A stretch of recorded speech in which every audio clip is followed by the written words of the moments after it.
शुरुआत करते हैं आधुनिक भारत का इतिहास। संपूर्ण आधुनिक भारत रहेगा इसमें। इसमें पहले भारत में यूरोपीय वाणिज्य का प्रारंभ, भारत में यूरोपीय का आगमन, इसके बाद बंगाल में अंग्रेजी संप्रभुता, सिख राज्य और एवं आंग्ल सिख युद्ध, इसके बाद भारत में ब्रिटिश राज्य का आर्थिक प्रभाव। ये पेज नंबर पर दिए गए हैं सभी, और इस पर इसके अनुसार तुरंत पहुंच सकते हैं। शुरुआत करते हैं आधुनिक भारत का इतिहास। भारत में यूरोपीय वाणिज्य का प्रारंभ, भारत में यूरोपियों का आगमन। मध्यकाल में भारत को पश्चिमी देशों से जोड़ने वाले दो समुद्री मार्ग थे। पहला फारस की खाड़ी वाला मार्ग, दूसरा लाल सागर वाला। दो कारणों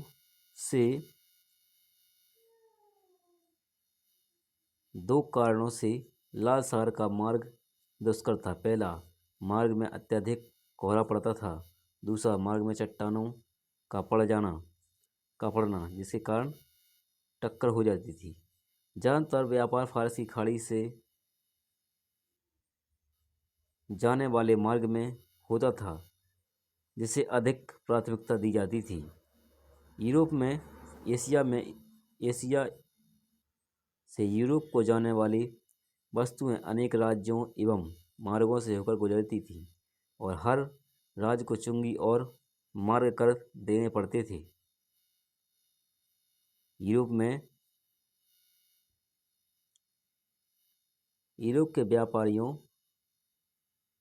के व्यापार में इटली के व्यापारियों का एकाधिकरण था, जिसके कारण यूरोप के नवीन राज्य व्यापार से वंचित थे। 1493 में तुर्की ने कुस्तुनिया की विजय की कर ओटोमन साम्राज्य की स्थापना की और फारस की खाड़ी वाले मार्ग पर इनका नियंत्रण स्थापित हो गया। फिर तुर्कों ने इस क्षेत्र से होने वाले यूरोपीय व्यापार में दिक्कतें पैदा करने लगे। भौगोलिक खोजों और व्यापारिक मार्गों के आविष्कार में पुर्तगाली आगे थे। यहाँ का शासक प्रिंस हेनरी द नेविगेटर ने इस कार्य में महत्वपूर्ण योगदान दिया। 1486 ईस्वी में एक पुर्तगाली नाविक बार्थलोम्यूडेज ने अफ्रीका स्थित उत्तम पासा द्वीप यानी कैप ऑफ गुड होप खोज निकाला। इसे बार्थलोम्यूडेज ने खोज निकाला। इसके बाद 1492 में स्पेन की सहायता से कोलंबस नामक एक नाविक भारत की खोज के लिए अटलांटिक महासागर में जोखिम से भरी यात्रा प्रारंभ की। अंततः उसने अमेरिका को खोज निकाला। इसके बाद 1498 ईस्वी में पुर्तगाली वास्को डी गामा उत्तम पासा अंतरीप के रास्ते से होकर भारत पहुंचा, जो एक सीधा मार्ग था। यूरोपियों के भारत आगमन का क्रम, वर्ष, देश, वर्ष, कंपनी का नाम। पुर्तगाली आए 1498 ईस्वी में। कंपनी का नाम था एस्तादो द इंडिया। दूसरे आए डच 1605 में। बेरेंग दे ओस्ट इंग्ले की कंपनी का नाम था। इसके बाद आए ब्रिटिश 1608 में। The governor and India of merchant of London trading into the East Indies, इनकी कंपनी का नाम था। डेनिस आए 1616 में। डेनिश ईस्ट इंडिया कंपनी फ्रांसीसी आए 1767 में। इनकी कंपनी का नाम था इंडिया, कंपनी का नाम था इंड ओरिएंटल था।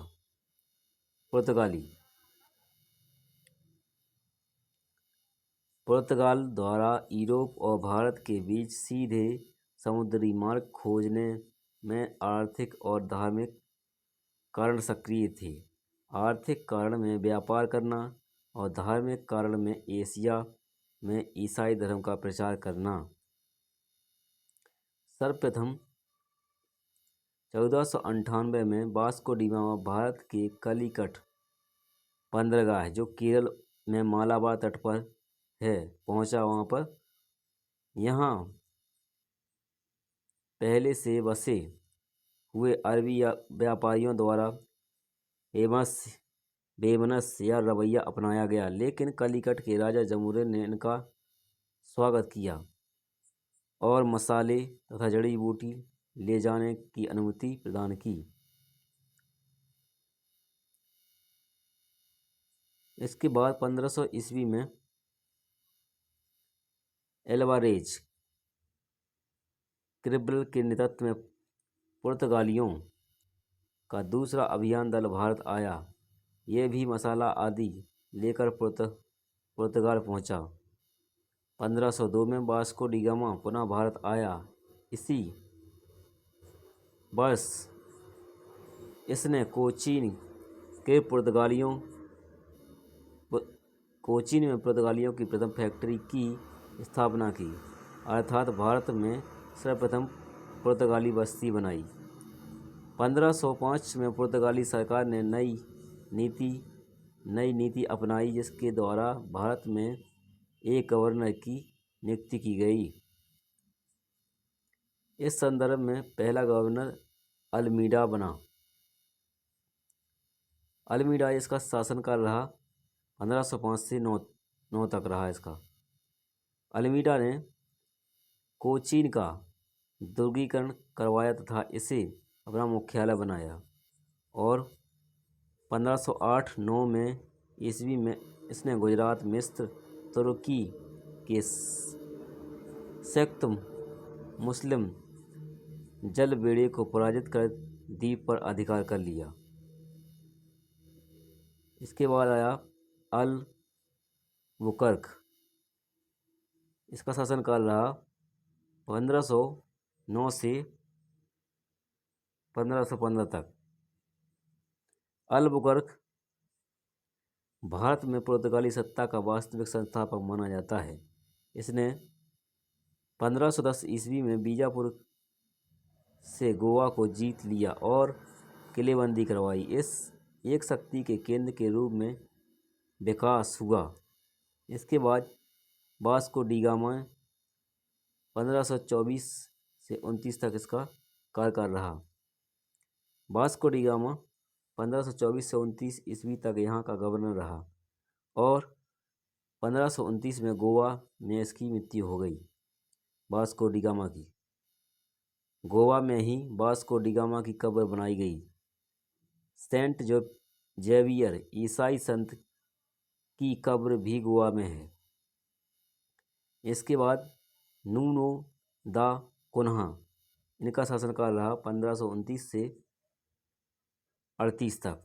यह अल्बुकर्क का वास्तविक उत्तराधिकारी था। इसने 1530 में कोचीन की जगह गोवा को अपनी राजधानी बनाया।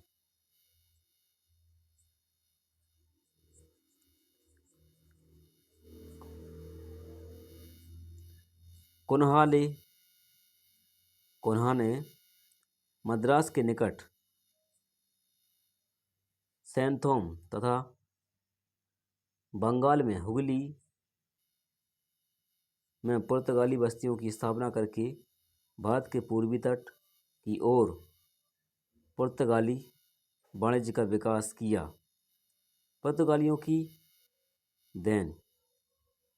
भारत में प्रेस यानी छापा खाना पुर्तगालियों की देन है। तंबाकू की खेती सर्वप्रथम 1508 में ईस्वी में दक्षिण भारत में की गई। पुर्तगालियों ने शुरू करवाई थी, फिर यह उत्तर भारत में शाहजहाँ के काल में अपनाई गई या आई। भारत में पपीता, अनानास, लीची, संतरा, आलू, शकरकंद, मूंगफली, काजू, बादाम की खेती पुर्तगालियों की देन है। प्रमुख पुर्तगाली गवर्नर अल्मीडा, जो मिस्र और तुर्की और गुजरात की संयुक्त मुस्लिम जल बेड़े को पराजित किया था। इसने 1505 से 9 के बीच अल्मीडा के द्वारा प्रमुख जो है कोचीन का ध्रुवीकरण करवाया गया। कैन्नौर में पुर्तगाली फैक्ट्री की स्थापना की गई। इसके बाद अलबुकर्क, जिसका शासनकाल रहा 9 से 15 तक, 1509 से 15 तक।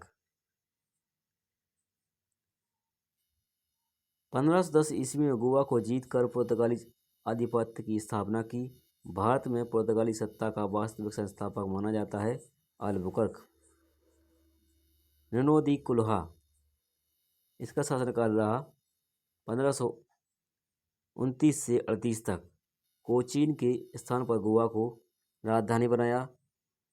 पूर्वी तट की ओर पुर्तगाली वाणिज्य का विस्तार किया।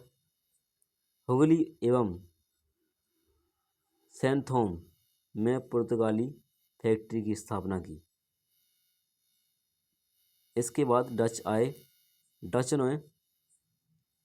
डच हॉलैंड या नीदरलैंड के निवासी थे। सर्वप्रथम 1595 में ईस्वी में कार्नेलियस हाउटमैन के नेतृत्व में डचों का पहला अभियान दल सुमात्रा पहुंचा। 1602 ईस्वी में विभिन्न डच कंपनियों को मिलाकर हॉलैंड की सरकार ने United East India Company of Netherland के नाम से एक व्यापारिक संस्थान की स्थापना की। सर्वप्रथम 1605 ईस्वी में डच नौसेना नायक व देर हैग के नेतृत्व में डचों का पहला अभियान दल भारत को भेजा और पूर्वी तट पर स्थित मसूलीपट्टनम में इन्होंने अपनी पहली फैक्ट्री स्थापित की। 1610 ईस्वी में उन्होंने पूर्वी तट पर स्थित कालीकट को अपनी फैक्ट्री बनाई और इसे अपना मुख्यालय भी बनाया।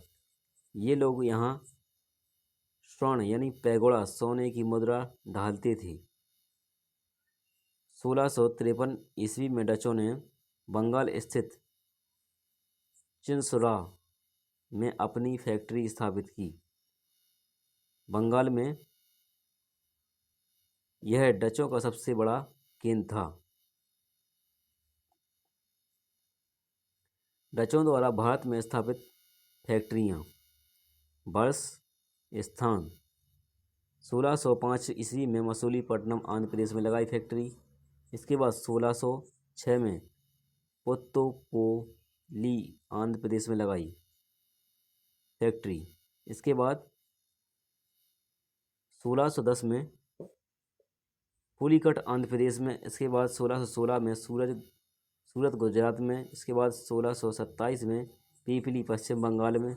इसके बाद 1653 में चिनसुरा पश्चिम बंगाल में इन्होंने फैक्ट्री लगाई। इसके बाद 1698 में कासिम बाजार, बालासोर एवं नेगपत्तनम में फैक्ट्री लगाई इन्होंने। डच लोग भारत को सूती वस्त्र, नील, सोरा, कच्चा रेशम, अफीम, नमक, चावल का निर्यात करते थे। डच लोग भारत में मसाला का निर्यात नहीं करते थे। भारत से मसाले का निर्यात नहीं करते थे।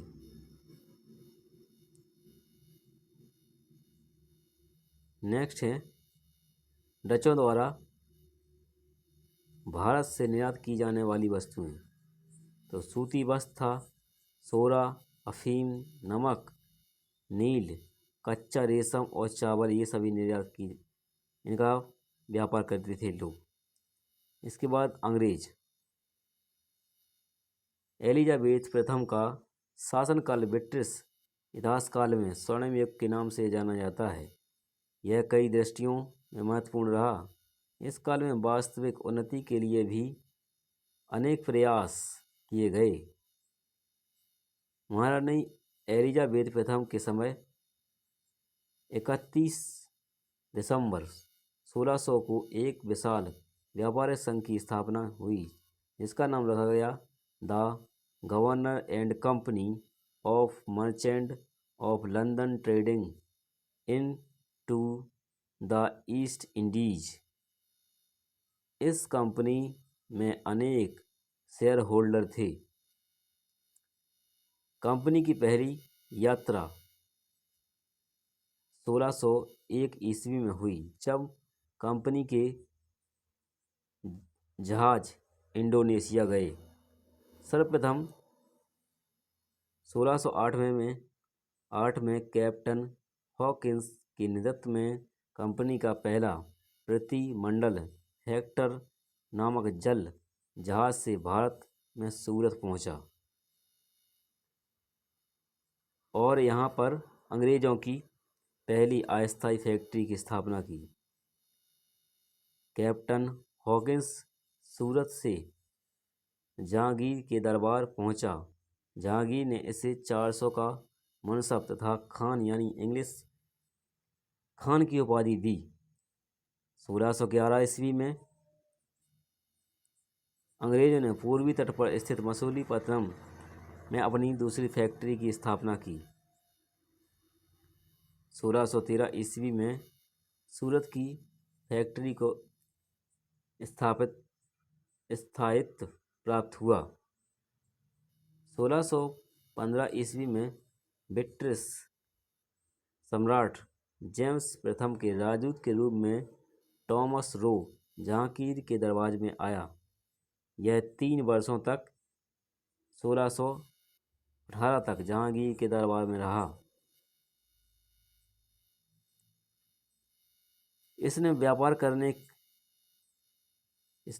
करने से संबंधित तथा व्यापार करों से छूट से संबंधित 2 लाइसेंस कंपनी के लिए प्राप्त किया।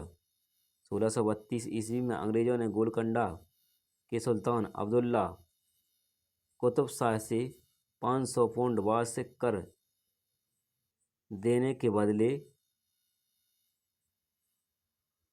गोलकुंडा के सभी बंदरगाहों से व्यापार करने का अधिकार प्राप्त किया। लाभकारी फरमान होने के कारण इसे सुनहरा फरमान के नाम से जाना जाता है। 1639 में चंद्रगिरी के शासक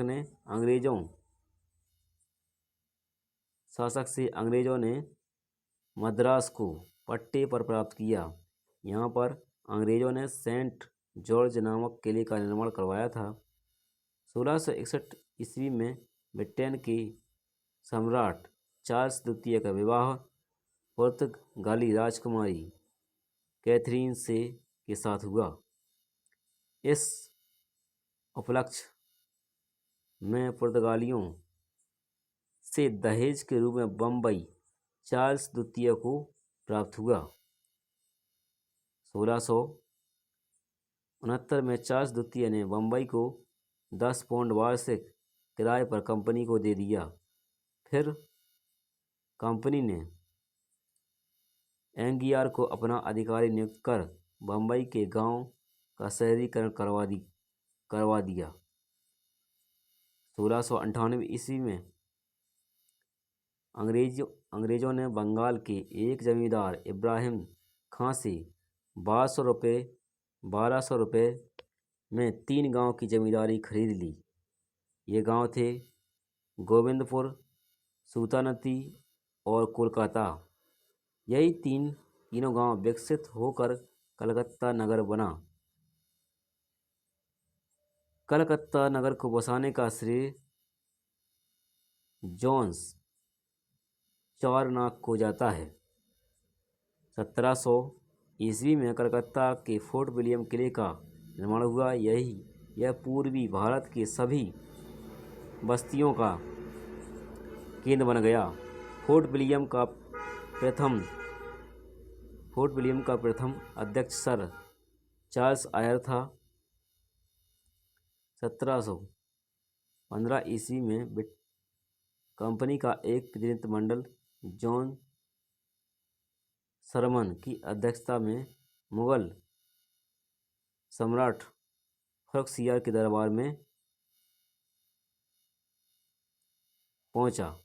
इस प्रतिनिधिमंडल में हैमिल्टन नामक एक चिकित्सक भी था।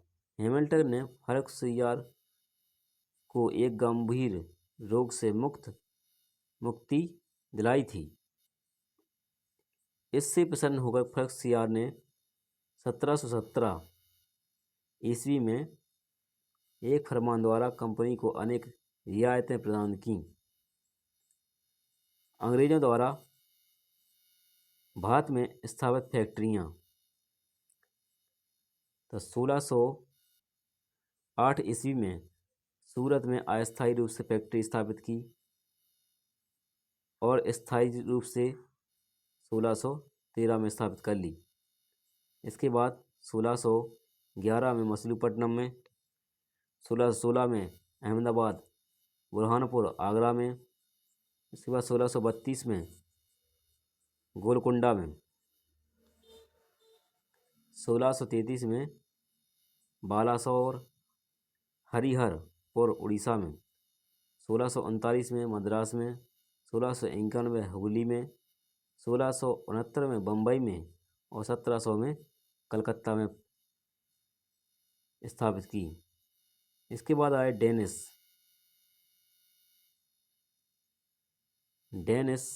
डेनमार्क के निवासी थे जो 1616 में भारत आए और बंगाल स्थित श्रीरामपुर में अपनी बस्ती स्थापित की। यही भारत में इनका मुख्य केंद्र था।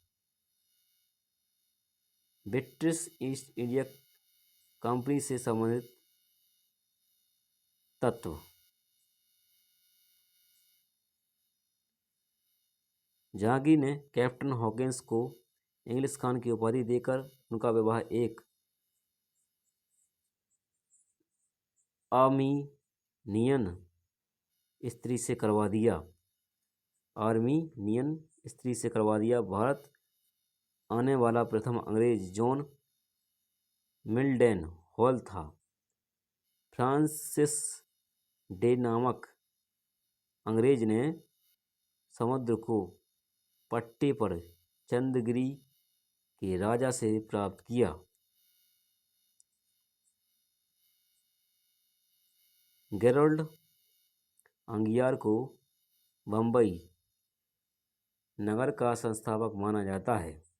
अंग्रेजी कंपनी की प्रथम प्रेसिडेंसी की स्थापना सूरत में हुई। फ्रांसीसी ईस्ट इंडिया कंपनी की स्थापना लुई 16 के शासनकाल में इनके मंत्री कॉलबर्ट के प्रयास से 1664 में हुई थी।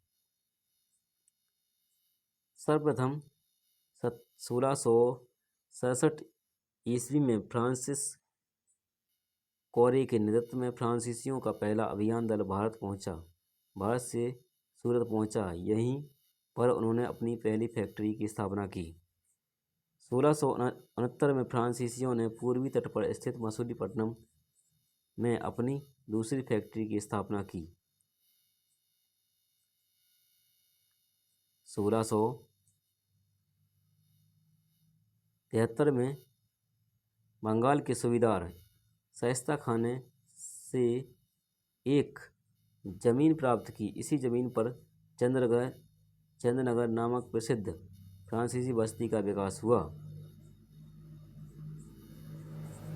1701 ईस्वी में फ्रांसीसियों ने पांडिचेरी को अपना मुख्यालय बनाया और यहाँ का पहला गवर्नर फ्रांसिस मार्टिन को नियुक्त किया। 1725 ईस्वी में ड्यूमा फ्रांसीसी गवर्नर बनकर पांडिचेरी आया। उसके समय में फ्रांसीसी व्यापार का अत्यधिक विकास हुआ।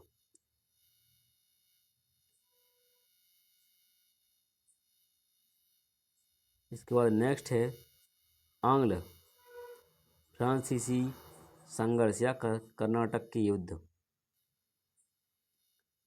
कर्नाटक का प्रथम युद्ध 1746 से 48 के मध्य हुआ।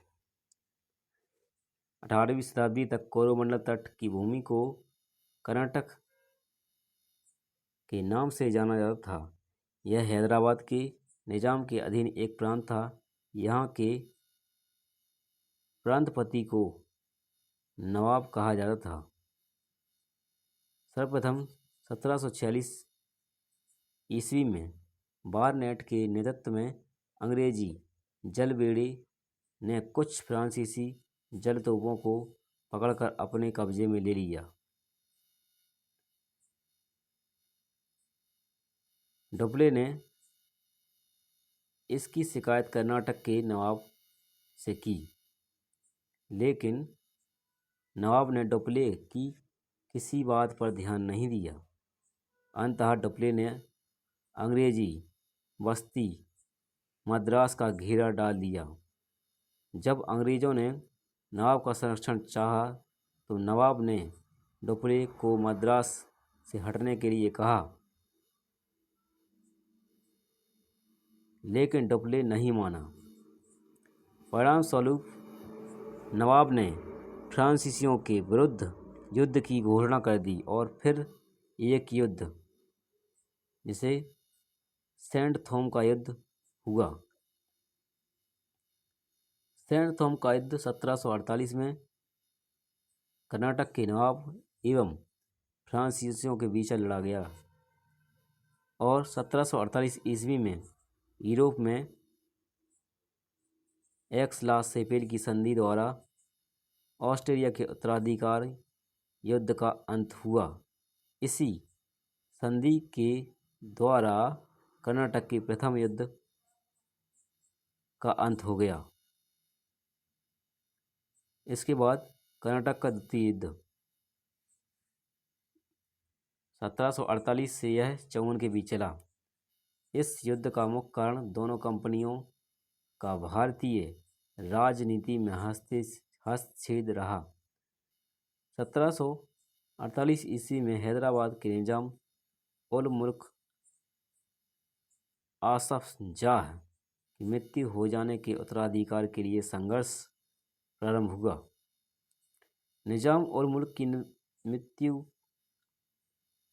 के बाद उनका पुत्र नासिर जंग हैदराबाद का निजाम बना। इसी समय नासिर जंग का एक भांजा मुजफ्फर जंग ने निजाम पद की दावेदारी प्रस्तुत की।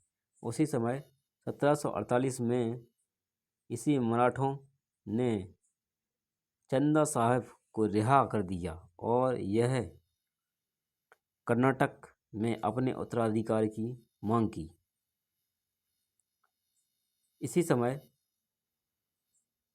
सर्वप्रथम डुप्ले ने निजाम के पद के लिए मुजफ्फर जंग और नवाब पद के लिए चंदा साहब का साथ दिया। मुजफ्फर जंग, चंदा साहब और डुप्ले की संयुक्त सेनाओं ने 1749 में कर्नाटक पर आक्रमण कर अंबूर की लड़ाई में अनबरुद्दीन को पराजित कर मार डाला। अनबरुद्दीन का पुत्र एवं उत्तराधिकारी मोहम्मद अली ने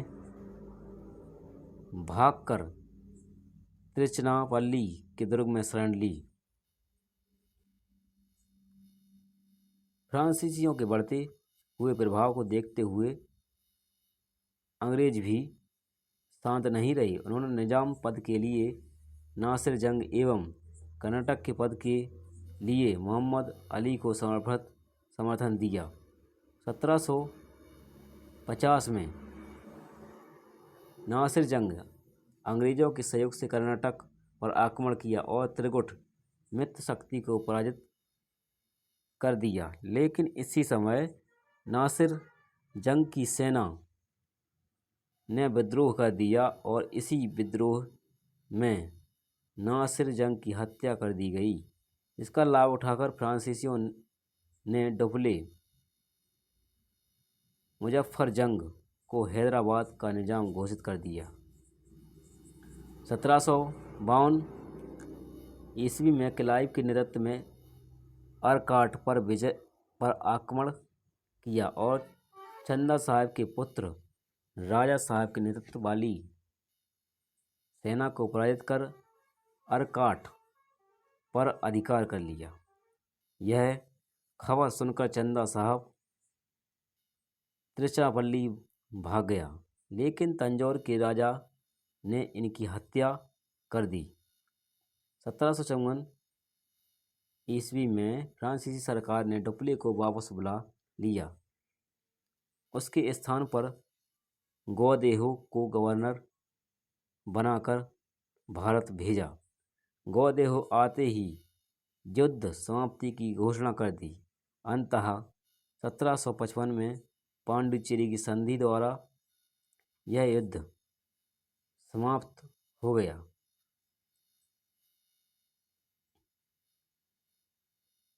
नेक्स्ट है पांडिचेरी की संधि द्वारा दोनों कंपनियों ने भारतीय नरेशों के झगड़े में हस्तक्षेप न करने का वादा किया। इसके बाद आया कर्नाटक का तृतीय युद्ध। यह हुआ 1756 से 63 के बीच। 1756 ईस्वी में यूरोप में ऑस्ट्रेलिया और पिसा के बीच सप्तवर्षीय युद्ध प्रारंभ हुआ है। इस युद्ध में एक बार फिर अंग्रेज और फ्रांसीसियों के बीच युद्ध हुआ। 1756 ईस्वी में दोनों कंपनियां एक दूसरे की बस्तियों पर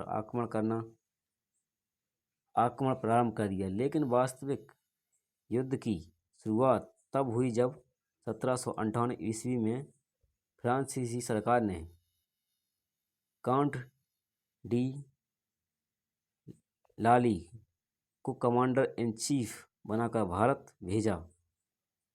इसके आने से युद्ध को गति मिली। इस युद्ध का सबसे महत्वपूर्ण युद्ध 1760 में वांडीवास का युद्ध था, जो आयरकूट के नेतृत्व वाली अंग्रेजी सेना और काउंट डी लाली या लैली के नेतृत्व वाली फ्रांसीसी सेना के बीच हुआ। इस युद्ध में अंग्रेज विजयी रहे। इसके बाद पांडिचेरी सहित लगभग सभी फ्रांसीसी बस्तियों का अंत हो गया। 1763 में पेरिस की संधि द्वारा सप्तवर्षीय युद्ध समाप्त हुआ और इसी संधि द्वारा कर्नाटक का तृतीय युद्ध भी समाप्त हो गया। नेक्स्ट है कर्नाटक का युद्ध। युद्ध का नाम, वर्ष, कारण, समाप्ति और परिणाम। प्रथम रहा कर्नाटक का प्रथम युद्ध। इसका समय रहा 1746 से 48 के बीच। कारण ऑस्ट्रेलिया उत्तराधिकार का प्रश्न एवं अंग्रेज फ्रांसीसियों में अमेरिका में युद्ध समाप्त हुआ 1748 में एक्स-ला सापेर की संधि द्वारा। परिणाम हुआ अंग्रेज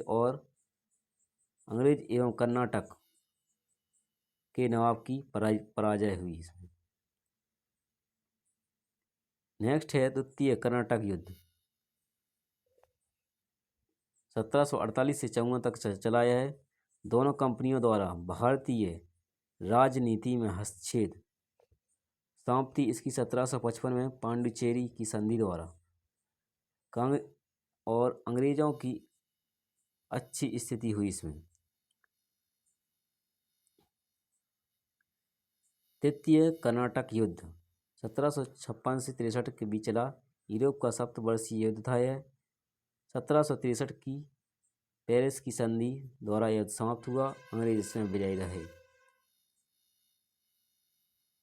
नेक्स्ट है महत्वपूर्ण युद्ध। युद्ध का नाम, वर्ष, इसके मध्य हुआ, परिणाम क्या हुए इसके। सेंट थॉम का युद्ध 1748 में हुआ, कर्नाटक के नवाब और फ्रांसीसियों के बीच। इसमें फ्रांसीसी जीत गए। अंबूर का युद्ध 1749 में डुप्ले मुजफ्फर जंग चंदा साहब के त्रिवगढ़ एवं कर्नाटक के नवाब अनवरुद्दीन के मध्य त्रिवगढ़ विजय हुए। इसमें तीनों विजय हुए। अब इसके बाद हुआ आरकाट का युद्ध 1752 ईस्वी में। क्लाइव के नेतृत्व वाली अंग्रेजी सेना और चंदा साहब के पुत्र राजा साहब के बीच हुआ। इसमें अंग्रेज विजयी हुए। इसके बाद हुआ बांडीवास का युद्ध 1760 में अंग्रेज और फ्रांसीसियों के बीच। इसमें अंग्रेज जीत गए। महत्वपूर्ण तथ्य, सर्वप्रथम ब्रिटिश शासन ने 1593 में लीवेंट कंपनी को स्थल मार्ग से भारत में व्यापार करने का पहला अधिकार प्रदान किया था और 31 दिसंबर 1600 को महारानी एलिजाबेथ प्रथम के अनुमोदन से the governor and company of merchant and London trading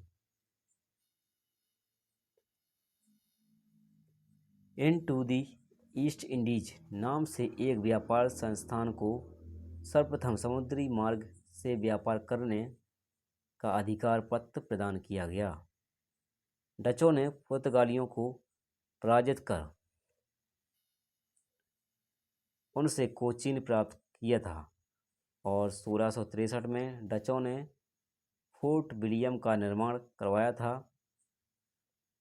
1814 ईस्वी में कोच्चि को ब्रिटिश उपनिवेश में शामिल किया गया था।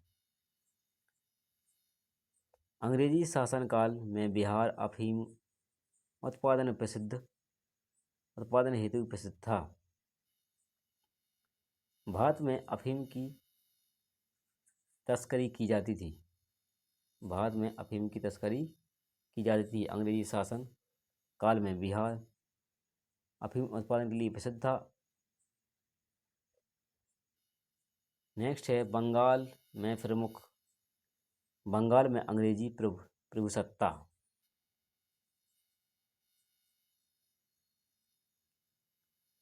1717 ईस्वी में मुर्शिद कुली खां बंगाल का सूबेदार या नवाब बना। इसी समय से व्यापारिक रूप में स्वतंत्र कार्य करने लगा।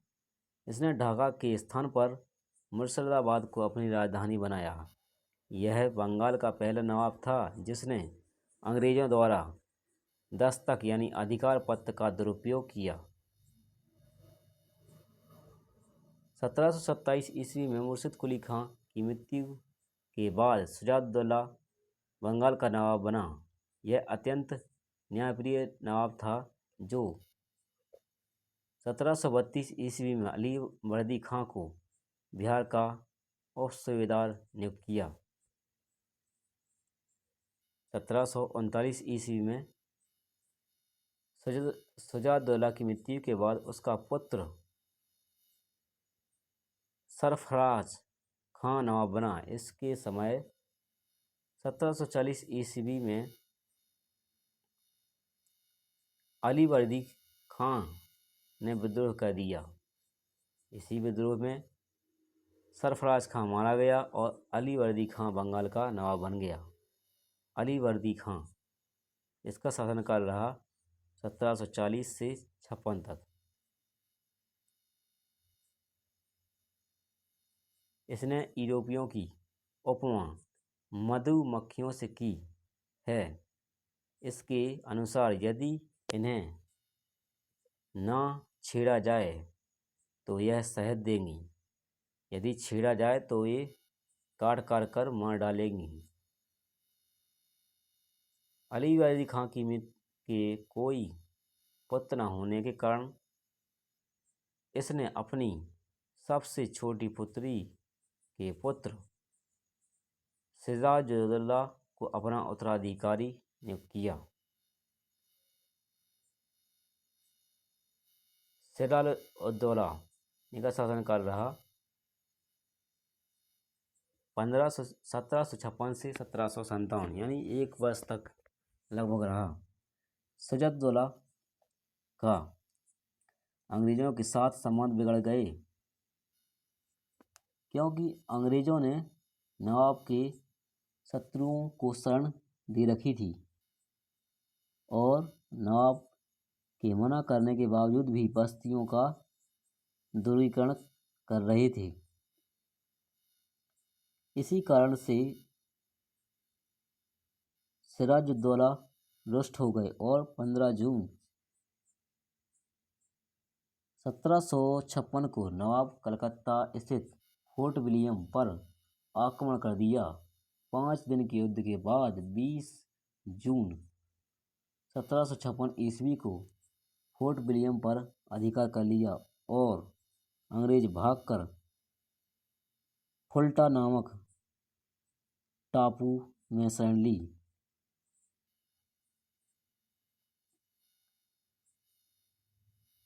इसमें हुई कालकोठरी की घटना 20 जून 1756 ईस्वी में। इस घटना का उल्लेख अंग्रेज अधिकारी हॉलबेल ने किया है।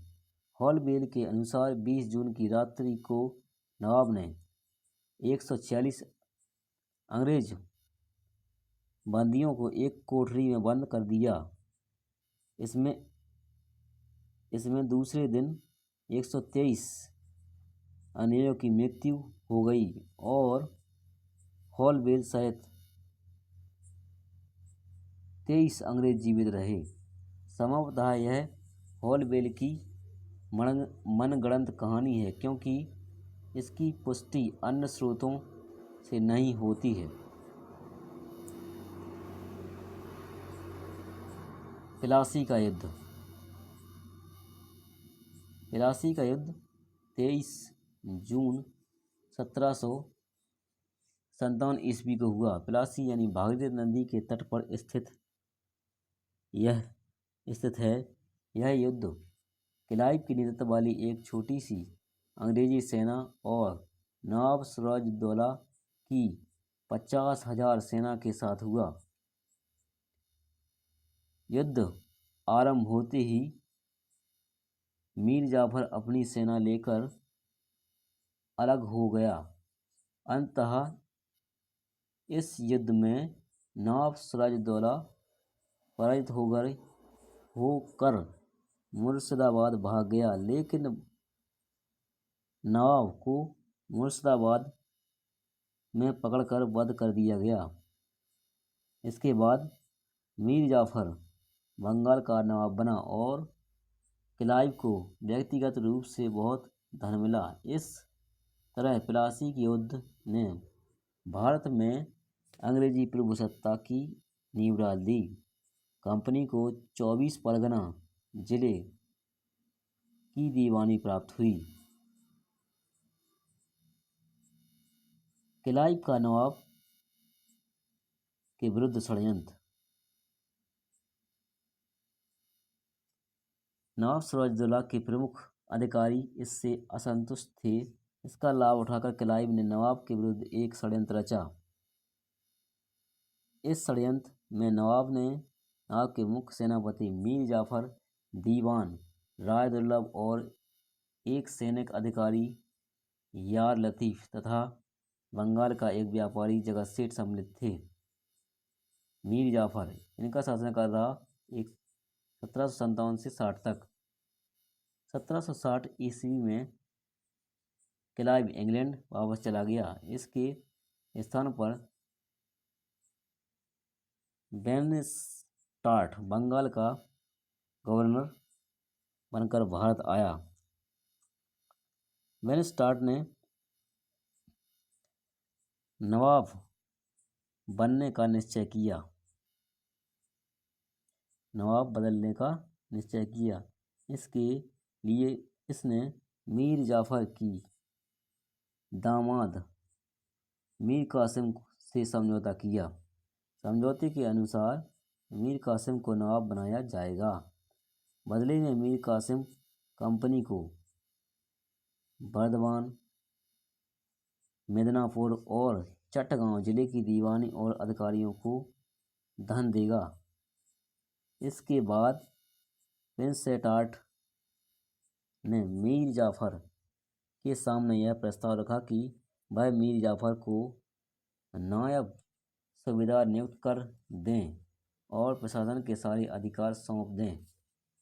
इससे असंतुष्ट होकर मीर जाफ़र ने नवाब पद से इस्तीफा दे दिया और मीर कासिम नवाब बन गया। अब मीर कासिम इनका शासनकाल रहा 1760 से 63 तक। मीर कासिम ने मुर्शिदाबाद के स्थान पर मुंगेर को अपनी राजधानी बनाई। इसने मुंगेर में तोपखाना एवं बंदूक निर्माण करने का कारखाना स्थापित किया। इसने अपनी सेना को यूरोपीय ढंग से प्रशिक्षित करने के लिए एक जर्मन अधिकारी वॉल्टर रीनहार्ट या समरू को नियुक्त किया।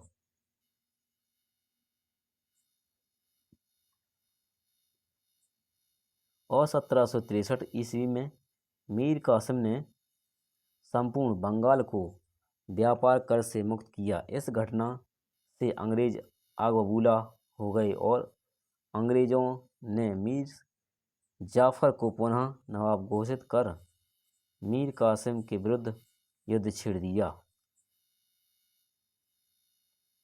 1765 में क्लाइव पुनः भारत आया और इसने बंगाल के नवाब, मुगल सम्राट व अवध के नवाब से अलग अलग संधियां कीं।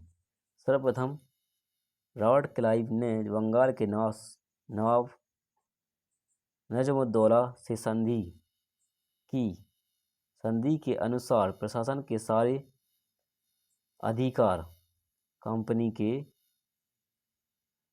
हाथों में होगा। नवाब को सिर्फ 53 लाख रुपए सालाना कंपनी देगी। इस प्रकार बंगाल में द्वैध शासन लागू हो गया।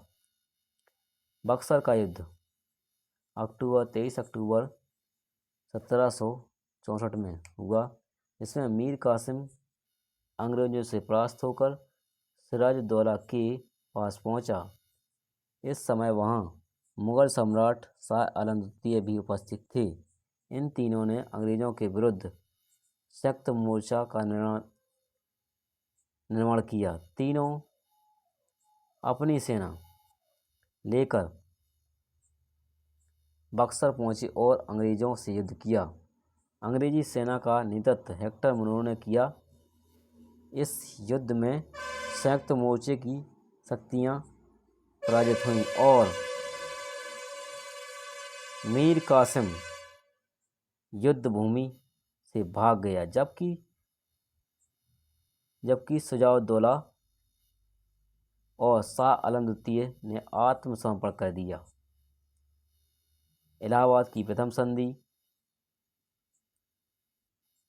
12 अगस्त 1765 ईस्वी में हुई। इलाहाबाद की प्रथम संधि मुगल सम्राट शाह आलम द्वितीय से हुई। इस संधि की मुख्य शर्तें इस प्रकार हैं। पहला,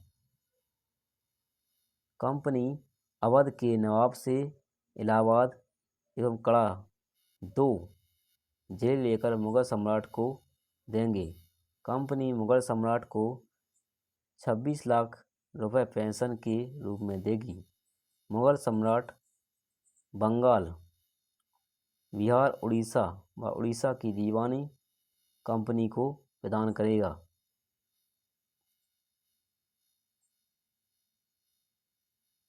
इलाहाबाद की दूसरी संधि 16 अगस्त 1765 में हुई।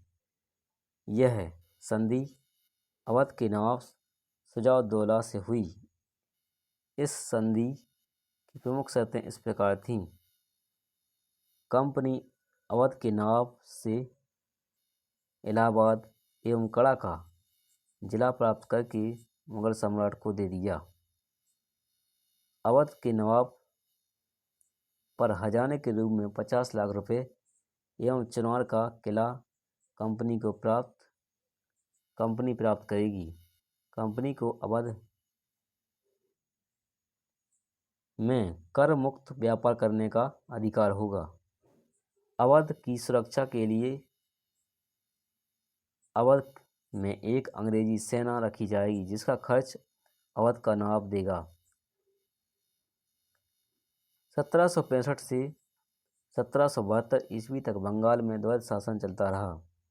1772 में वारेन हेस्टिंग बंगाल का गवर्नर बनकर आया। इसने द्वैध शासन को समाप्त कर बंगाल में कंपनी का शासन स्थापित कर दिया। आंग्ल मैसूर संघर्ष। 18वीं शताब्दी के मध्य मैसूर में चिक्का कृष्णराज नामक शासक शासन कर रहा था, लेकिन वास्तविक शक्ति नंदराज के हाथों में थी। इसी समय मैसूर की सेना में हैदर अली नामक एक व्यक्ति सिपाही के रूप में भर्ती हुआ, जो एक दिन मैसूर का शासक बना। हैदर अली का जन्म 1721 ईस्वी में बुढ़ीकोटा नामक स्थान पर हुआ। उसके पिता फतेह मोहम्मद मैसूर की सेना में एक सिपाही थे, जो एक युद्ध में मारे गए। बड़ा होने पर हैदर अली मैसूर की सेना में भर्ती हुआ। हैदर अपने गुण और योग्यता के कारण 1755 ईस्वी में डिंडीगुल का फौजदार नियुक्त हुआ। डिंडीगुल के फौजदार के रूप में फ्रांसीसी के सहयोग से एक आधुनिक शस्त्रागार की स्थापना की। 1759 में मराठों ने मैसूर पर आक्रमण किया। हैदर के नेतृत्व में मैसूर की सेना मराठों को पराजित कर मैसूर से बाहर खदेड़ दिया। 1760 में कृष्ण चिक्का राय राज की मृत्यु के बाद हैदर अली मैसूर का स्वतंत्र शासक बन गया। अंग्रेज प्रारंभ से ही हैदर को अपना शत्रु मानते थे, क्योंकि हैदर ने अपने उत्कर्ष में फ्रांसीसियों की मदद ली थी। प्रथम आंग्ल मैसूर युद्ध 1767 से 69 के बीच। इस युद्ध का मुख्य कारण मद्रास की सेना, मद्रास की अंग्रेजी सरकार और मैसूर के बीच कर्नाटक का सीमा विवाद था। सर्वप्रथम 1767 ईस्वी में जोसेफ स्मिथ के नेतृत्व में अंग्रेजी सेना ने मैसूर में आक्रमण किया। प्रारंभ में हैदर पराजित हुआ, लेकिन बाद में इसने अंग्रेजी सेना को पराजित कर मद्रास तक पीछा करते हुए आया। अंततः अंग्रेजों ने संधि की याचना की, परिणामतः मद्रास की संधि हुई। मद्रास की संधि 1769 में हुई। यह संधि हैदर अली और मद्रास की अंग्रेजी सरकार के बीच हुई। इसकी शर्तें निम्न थीं। पहला, एक दूसरे के जीते हुए क्षेत्र एक दूसरे को वापस किए जाएंगे। दूसरा, हैदर अली अंग्रेज बंदियों को रिहा करेगा। अंग्रेज हैदर अली को युद्ध का हर्जाना देंगे। इस युद्ध में अंग्रेजों की अजेयता को समाप्त कर दिया गया। इसके बाद हुआ द्वितीय आंग्ल मैसूर युद्ध, 1780 से 84 के बीच हुआ है। इस युद्ध का मुख्य कारण अंग्रेजों ने फ्रांसीसी बंदरगाह माही पर अधिकार कर लिया, जो हैदर के राज्य के अंतर्गत था। इस घटना से हैदर अली अंग्रेजों से नाराज हो गया और अंग्रेजों के मित्र राज्य कर्नाटक पर आक्रमण कर दिया। कर्नाटक के नवाब मोहम्मद अली हैदर के विरुद्ध अंग्रेजों से सहायता मांगी। अंग्रेजों ने 2 सेनापतियों के नेतृत्व में 2 अलग अलग सेनाएं कर्नाटक भेजी। रास्ते में हैदर के पुत्र टीपू ने हेक्टर मुनरो की नेतृत्व वाली सेना को रोककर युद्ध करने लगा, जिससे एक ही सेना कर्नाटक पहुंच सकी। परिणामस्वरूप अरंदी में हैदर ने कर्नल बेली के नेतृत्व वाली अंग्रेजी सेना को पराजित किया। 1782 ईस्वी में अंग्रेजों ने आयरकुट के नेतृत्व में एक सेना मैसूर पर आक्रमण किया। पोर्टो नोवा के युद्ध में हैदर को पराजित किया। युद्ध में घायल होने के कारण हैदर की मृत्यु हो गई। हैदर की मृत्यु के बाद उसका पुत्र टीपू मैसूर का शासक बना। इसने युद्ध को जारी रखा और 1783 ईस्वी में इसने ब्रिगेडियर मैथ्यूज के नेतृत्व में अंग्रेजी सेना को पराजित किया। लेकिन इसी समय यूरोप में एक संधि के कारण फ्रांसीसियों ने टीपू का साथ छोड़ दिया। टीपू ने अंग्रेजों से एक संधि कर लिया, मंगलौर की संधि 1784 में। इस संधि के द्वारा द्वितीय आंग्ल मैसूर युद्ध समाप्त हो गया। इस संधि के द्वारा एक दूसरे के जीते हुए क्षेत्र एक दूसरे को वापस कर दिए गए। टीपू ने अंग्रेज बंदियों को रिहा कर दिया। तृतीय आंग्ल मैसूर युद्ध 1790 से 92 के बीच। इस युद्ध का तात्कालिक कारण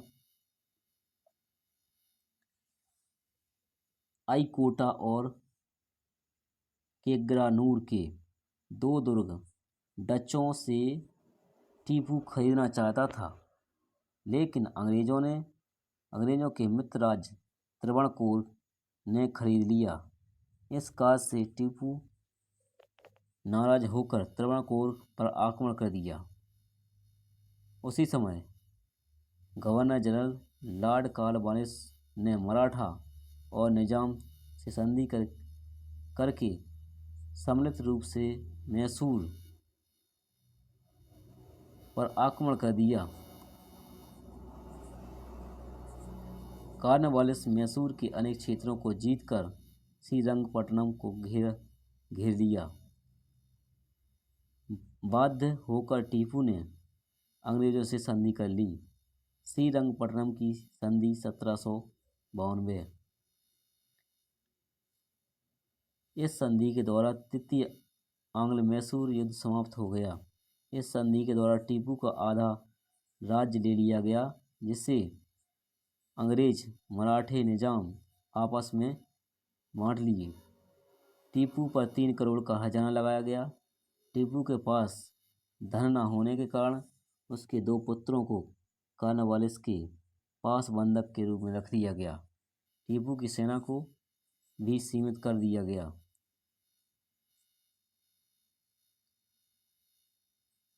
इसके बाद है नेक्स्ट है चतुर्थ आंग्ल मैसूर युद्ध 1799। इस युद्ध का कारण अंग्रेज governor general Lord Wellesley Tipu के पास सहायक संधि स्वीकार करने का प्रस्ताव भेजा, जिसे टीपू ने अस्वीकार कर दिया। परिणाम स्वरूप 1799 में लॉर्ड वेलेस्ली ने मैसूर पर आक्रमण कर दिया। वेलेस्ली ने टीपू के अनेक क्षेत्रों को विजित करते हुए श्रीरंगपट्टनम के दुर्ग को घेर लिया। टीपू अंग्रेजों से युद्ध करते हुए दुर्ग के द्वार पर ही मारा गया और मैसूर अंग्रेजों के नियंत्रण में आ गया। अंग्रेजों ने वोडियार वंश के 2 वर्षीय बालक कृष्णराज को मैसूर का शासक घोषित किया और इसे सहायक संधि स्वीकार कराकर मैसूर का अपना प्रभाव स्थापित कर लिया। 1834 ईस्वी में विलियम बेंटिंक ने मैसूर को जीतकर अंग्रेजी साम्राज्य में ला लिया। अब है एक दृष्टि में सभी युद्ध। प्रथम आंग्ल मैसूर युद्ध वर्ष हुआ 1767 से 69 के बीच। इसमें कारण था अंग्रेज एवं हैदर के बीच कर्नाटक के सीमा विवाद। समाप्त हुआ मद्रास की संधि द्वारा 1769 में, जिसमें अंग्रेज हार गए थे। द्वितीय आंग्ल मैसूर युद्ध 1780 से 84 के मध्य चला, जिसमें अंग्रेजों द्वारा फ्रांसीसी बंदरगाह माहे पर अधिकार करना चाहते थे लोग। समाप्त हुआ मंगलौर की संधि 1784 में। ये अनिर्णित रहा, इसमें कोई पता नहीं पड़ा कौन जीता कौन हारा। तृतीय आंग्ल मैसूर युद्ध 1790 से 92 ईस्वी के मध्य चला। इसमें टीपू द्वारा त्रावणकोर पर आक्रमण किया गया। श्रीरंगपट्टनम की संधि 1792 में की गई द्वारा यह समाप्त हुआ। टीपू जिसमें पराजय हो गया था। चतुर्थ आंग्ल मैसूर युद्ध 1799 में हुआ है। टीपू द्वारा सहायक संधि अस्वीकार न किया जाना इसका कारण था। टीपू का वध हो गया, मृत्यु हो गई, टीपू हार गया। टीपू सुल्तान, इसका शासनकाल रहा या समयकाल रहा 1782 से 1799 ईस्वी के मध्य। हैदर अली की मृत्यु के बाद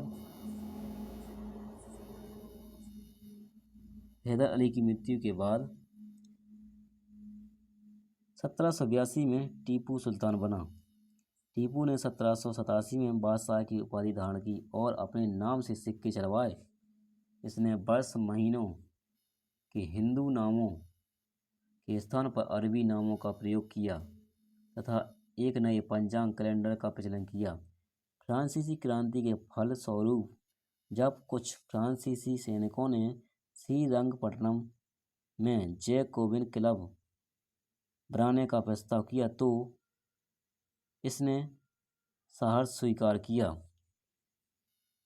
यह स्वयं जैकोबिन क्लब का सदस्य बना और अपने आप को नागरिक टीपू कहलाने लगा। टीपू सुल्तान धर्म सहिष्णु शासक था। इसने श्रृंगेरी के मंदिर की मरम्मत और शारदा देवी की मूर्ति स्थापना के लिए धन प्रदान किया था। नेक्स्ट है आंग्ल मराठा युद्ध